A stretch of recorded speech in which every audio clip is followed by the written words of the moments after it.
everyone, Kate here in the inaugural review of Louisa May 2020. I cannot tell you how pleased I am about this new reading project that I am passionate about, that I get to share videos each month with you, and that I get to co-host with Meghan. We just had the most enriching discussions about the book that was our selection for this month, and that is Eden's Outcasts by John Matteson. I didn't realize till after I had picked this that this won the Pulitzer Prize, but I checked this out from the library and I saw the size and I thought, oh dear, what have I signed myself up for? And somehow just things were in our favor because I loved this book. I felt so emotionally connected to this. I can't tell you. Everything I found out about Louisa, I loved more. So here is their Germantown house. It's sad that it's not occupied right now. Apparently a piano company owned it before, but now it's not occupied. So there's a plaque. It says the author of Little Women was born here in Pine Place, November 29th, 1832, to the educator Bronson Alcott and his wife Abigail, an abolitionist, Civil War nurse, and suffragist. She wrote children's books and Gothic thrillers. The Alcotts lived in this county 1830 to 1834. So yeah, there it is.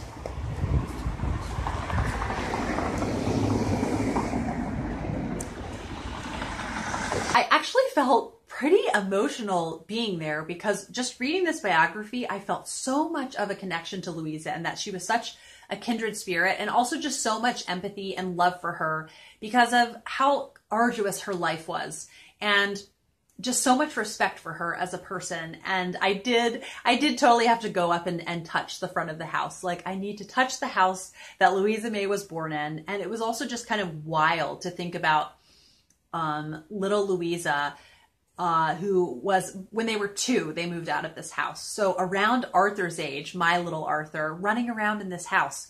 And there is an Episcopal church next to it. And so I tried to look up when that church was built to know if Louisa would have lived next to it. And I couldn't get any information on that. But from what the book made it sound like, it was like they had space to run around. So I think maybe the yards next to it were clear. But it did also make me sad to see it in a state of disrepair, even though I was surprised at how big it was. Like, that is a lot of space for their little family, but it wasn't a house they bought. It was a house that was given to them by someone while Bronson was teaching.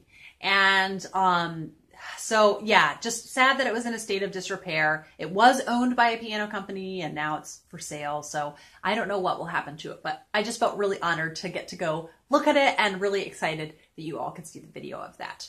Eventually, I will make a pilgrimage to Orchard House. But back to the beginning of this, Louisa was born, and her father was Bronson Alcott. And so this biography is really focusing heavily on Bronson and Louisa, kind of both of their careers.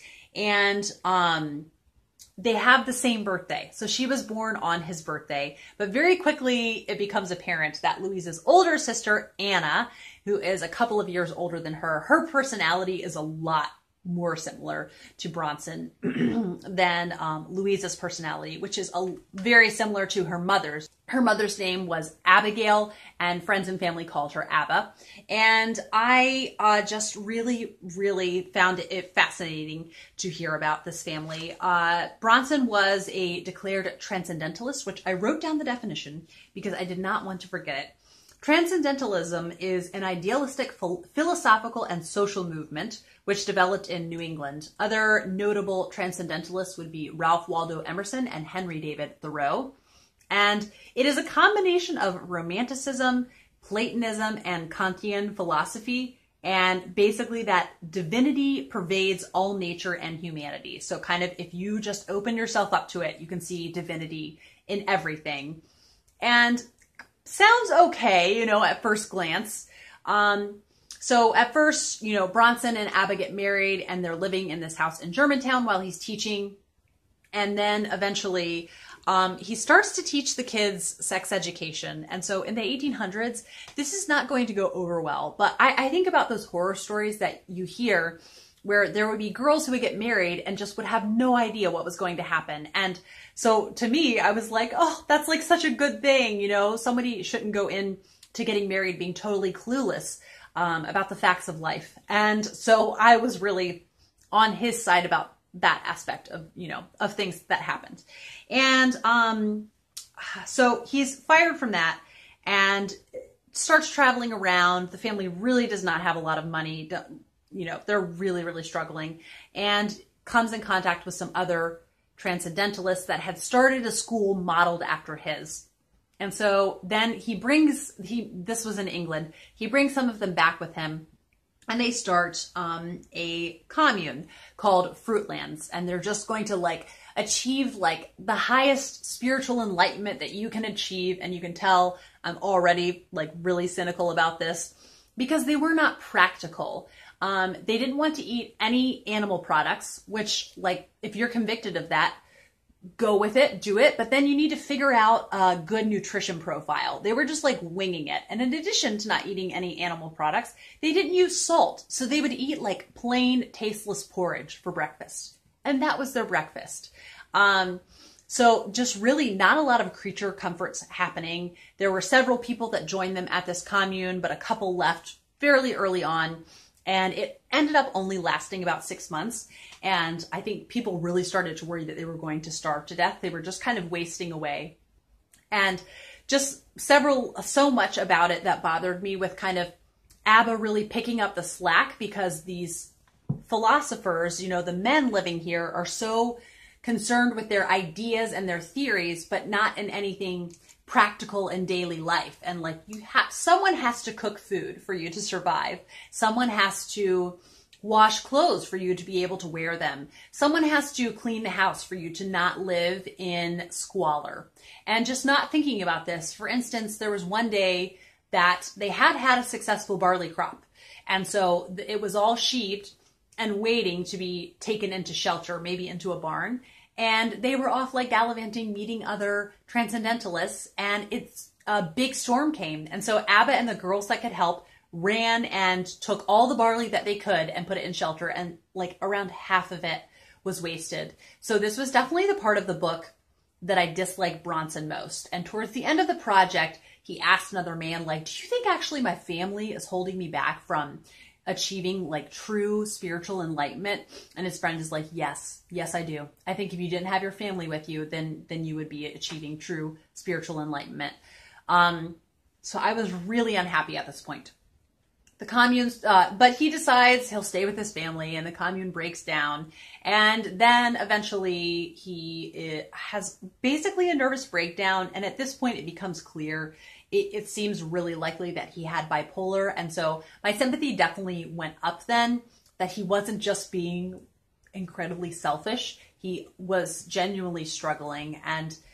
But it still made me sad though, that then his family really, really had to struggle and to suffer because of his lofty ideals. And he would not work to make money with his hands. He would teach, but he wouldn't labor by his hands. And I couldn't help comparing him to Pa Ingalls from the Laura Ingalls Wilder Little House on the Prairie series, where they need money. And so Pa walks, I think it's over like close to 100 miles, and then labors in the field for the summer to make money for them. It's just really, it was a really hard pill for me to swallow, learning so much about Bronson. And so then a family takes them in for the winter, and they just still struggling, like, what are we going to do? How are we going to live? What are we going to do to make money? And they move to Hillside. And this is the portion of Louisa's life where a lot of the scenes from Little Women that she had taken from her life would be in these hillside years. And this was, I think originally this house was owned by Nathaniel Hawthorne, which I thought was really interesting. All of these literary figures that knew one another. And they lived there for a little while and just still having trouble making ends meet. They go to Boston at some point. I am having a hard time reviewing this because there was so much that happened in this.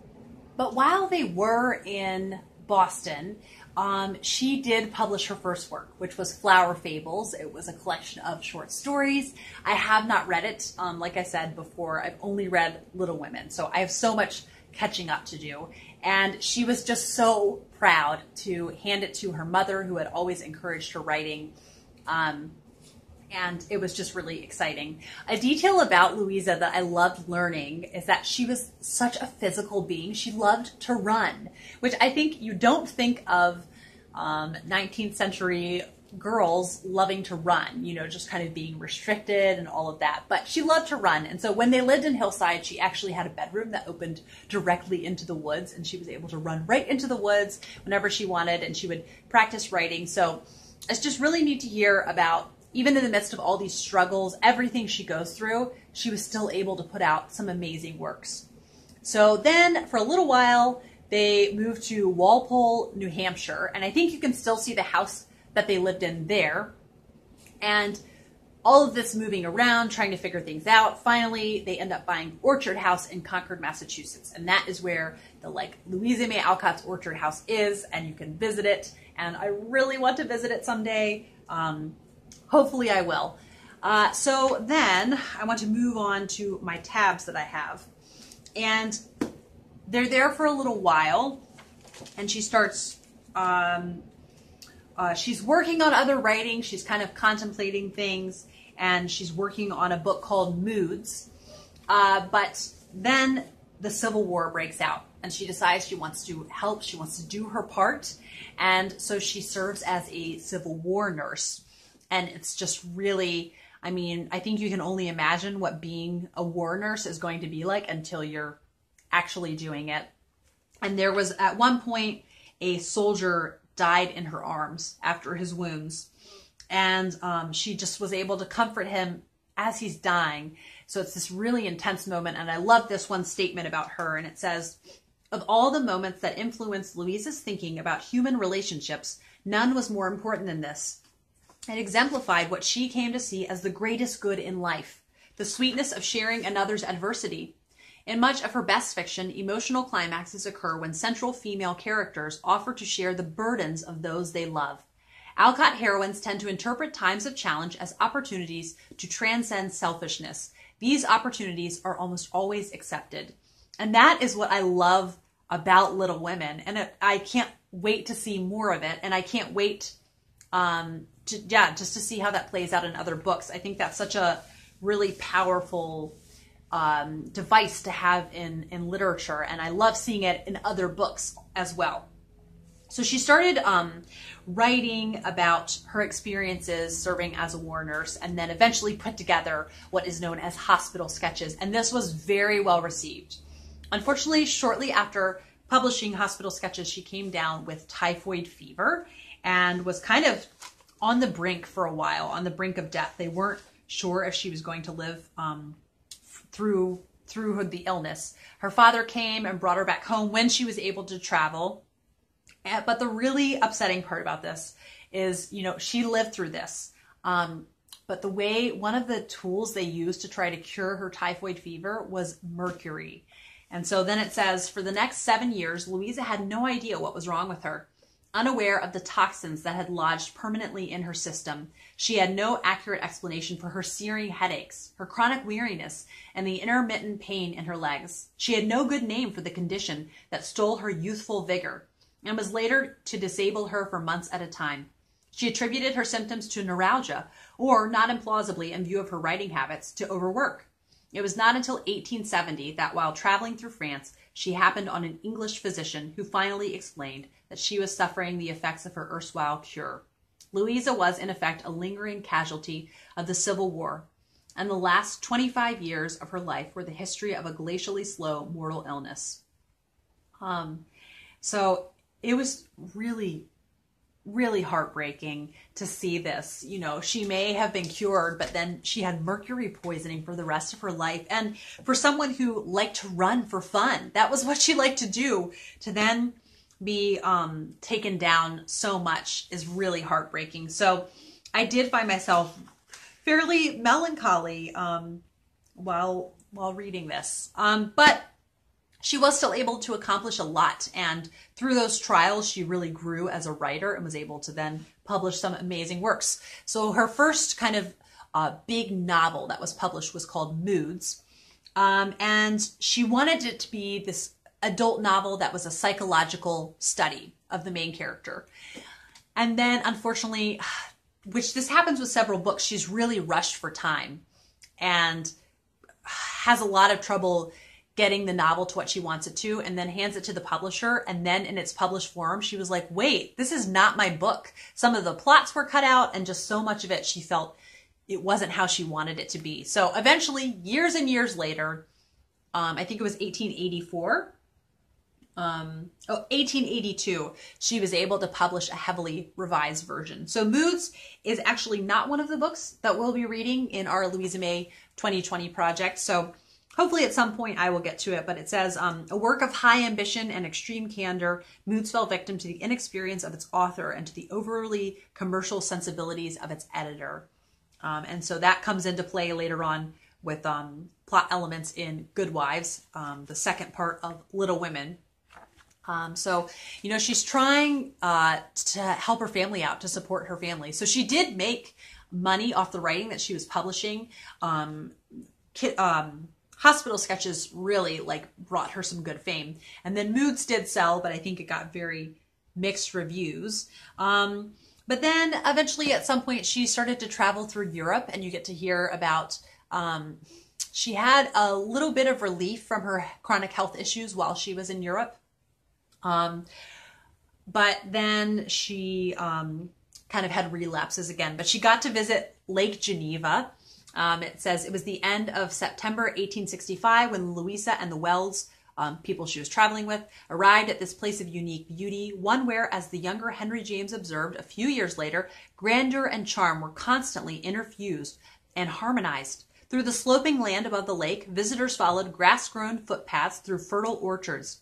Quaint villages nestled so deeply in the greenery that an observer looking upward from the lake hardly knew they were there. The particular shimmer of the lake also impressed on people's imaginations and memories. To James, the water seemed to fling up its blue reflection into his approving eyes. The blueness of the water also struck Louisa as she and the Wells arrived under sail. She was equally enchanted by Pension Victoria, where George Weld told his half-sister and Louisa goodbye and departed for Paris. So she did, it made me happy, since I think so many people think of her as Jo March from Little Women as, you know, her counterpart, but that she got to travel in Europe. And that was something that she got to do because of her pen. And she was able to write while she was there. And Little Women was received with huge success. She was asked to write a story for girls, and she was not that passionate about the project, but she worked on it. She did the first few chapters and sent it to the publisher, and he was so bored. But he let his niece look at it, and she loved it. I think it said she laughed to tears. She laughed so hard she cried. And he was like, oh, well, she liked it. I was reading for my audience. I wasn't reading for who the true audience, or I was reading for myself, not who the audience of this book is going to be aimed at. And so he asked her for more. And so she kind of, she did, you know, give it to him. But she was never as passionate about any other book as she was about Moods, which is sad to me. But it was received with so much success, and this brought her fame. And she made, it sold out so quickly and had so many second, third, fourth, fifth, sixth printings so quickly after that. And I think they just couldn't believe the success of it. And they finally had some financial stability after years of really, really struggling. So that was something amazing she was able to do for her family. It says, yet Louisa could not thoroughly enjoy her hard-won happiness. Since childhood, she had heard in her mind the voice of incessant want. Just as her father had become used to finding contentment in what he had, Louisa had become habituated to desire. If happiness means the fulfillment of all one's wishes, then Louisa was fated never to know happiness, for she never ran out of wishes. She was by no means a greedy or selfish person. Indeed, her wishes for others far outnumbered and routinely took precedence over her own quiet longings. Nevertheless, her characteristic state of mind had in it a sense of constant insufficiency that she seemed powerless to eradicate. So it seems from this biography that she really struggled with doubting herself and kind of never really truly happy with what she had written. And then she wrote An Old-Fashioned Girl. Now the interpretations, the literary like criticism that he gives these books, the ones that I haven't read, I just skimmed over because I didn't want to have spoilers. So that was an aspect of it that unfortunately I did miss out on. So, you know, she continued to write, and then she was traveling in Europe again with her youngest sister, and her older sister's husband passed away while she's traveling in Europe. And so then she decided to write the sequel to Little Women, which was Little Men. And I just thought that was really such a kind thing to do. It says, she threw herself determinedly into her manuscript, vowing that Anna and the dear little boys would not be left in want. She resorted to the most commercially appealing characters she was ever to devise, the March family. So Little Men is a sequel to Little Women, and I thought that was just really touching that she really was like, oh no, my nephews, their father has died and I need to do something to help them. So then you hear a lot more about her health struggles. And it says, sometimes the pain from the ineradicable mercury made it impossible for her to write. Nights came when she could find no sleep without the help of morphine. In January 1874, she told her journal, when I had youth, I had no money. Now that I have the money, I have no time. And when I get the time, if I ever do, I shall have no health to enjoy life.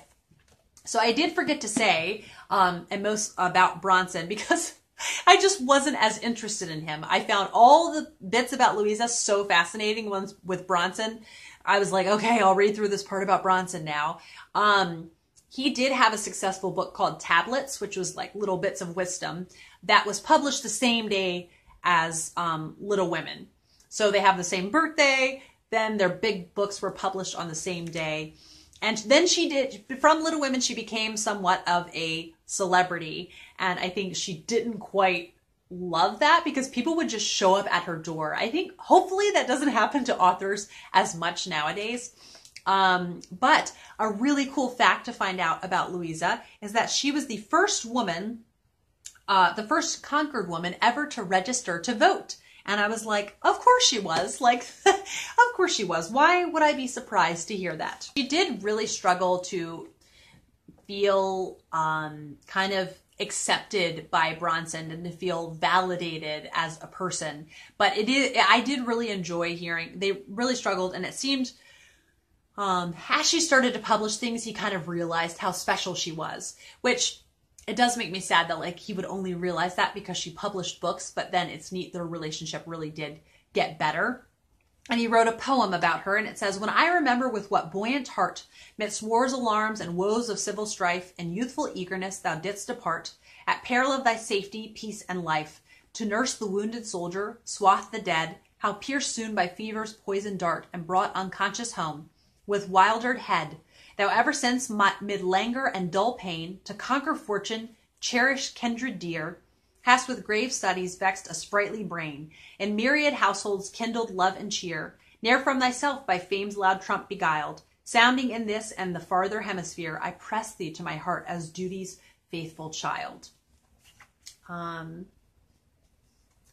did also really enjoy, there wasn't much written about her faith in this, but I think maybe that's because John Matteson isn't a person of faith, so it wouldn't be something that would stick out to him of interest to put into this. But he did include this. It says, her steadfast hope now came from God, as she explained in a letter she wrote that autumn to Florence Phillips, a young woman whom she had met on one of her excursions. Some, Louisa acknowledged, might know God through an epiphany of joy, but the God who mattered to her now had been revealed to her through poverty and pain. The last veil that had separated her from divine love had been pushed aside by sorrow when her mother had died. When she cried for Abba, she knew that God was very near. Of her firm faith, she wrote, it needs no logic, no preaching to make me sure of it. The instinct is there, and following it as fast as one can bring the fact home, at last in a way that cannot be doubted. Her God was very much like the characters who have played the part of ministering angels in her novels, quietly present, sharing burdens, not banishing pain, but making it sweeter and easier to withstand. If not with restoring health, he at least might provide patience and peace. So I totally realized I forgot to talk about her younger sister Lizzie passed away, and so you can totally see how, well, I don't want to give any spoilers, never mind, but how it might inspire her. And then her mother passes away, and she was very, very close with her mother, and so she took that really hard. And it's really hard to kind of wrap this up because it's someone's whole life summarized. And then I'm thinking, well, maybe I didn't actually get that much about her books in here, and it makes me just want to read another biography of her at some point. And so she was writing on and off. Then she wrote Eight Cousins and Rose and Bloom, but she was just getting more and more worn down. Oh, and then Joe's Boys eventually. Just so sick. And Meghan, while we were discussing it, she said, she died from mercury poisoning, but it took her 25 years for it to kill her. And I was thinking about it, people can have chemotherapy and it leaves their bodies. You can't have some long-term effects like numbness in your toes or your fingers, or I know it can lead to heart problems, but overall, just thinking about the quality of life that you have after that, the mercury, it just stayed and traveled around in her body, and wherever it had traveled to in her body was where she had pain. And it was so heartbreaking. And so you can tell towards the end, she's getting really tired and is thinking, boy, maybe it's just not, it's really not worth living if I'm just going to be this uncomfortable. And so she wrote a poem that says, "Sing, happy soul, and singing soar. No weary flesh now fetters thee. Thy wings have burst the narrow cell, and heaven's boundless blue is free. Yet cast one grateful backward glance toward the life forever done. For even when a poor blind worm, thou hadst thy share of shade and sun." So it was this was such a labor of love to read this, because it was challenging, and I did want to really be present in it to learn about Louisa, and then to be able to tell all of you. I have loved Nonfiction November. I've read some amazing books, and this was such a great way to start off the year. So I hope if you missed out on this, that you'll still join us for whatever ones in Louisa May, A Year of Louisa May interest you. So thank you for watching, and I'll be back the 29th of next month for a review of Little Women.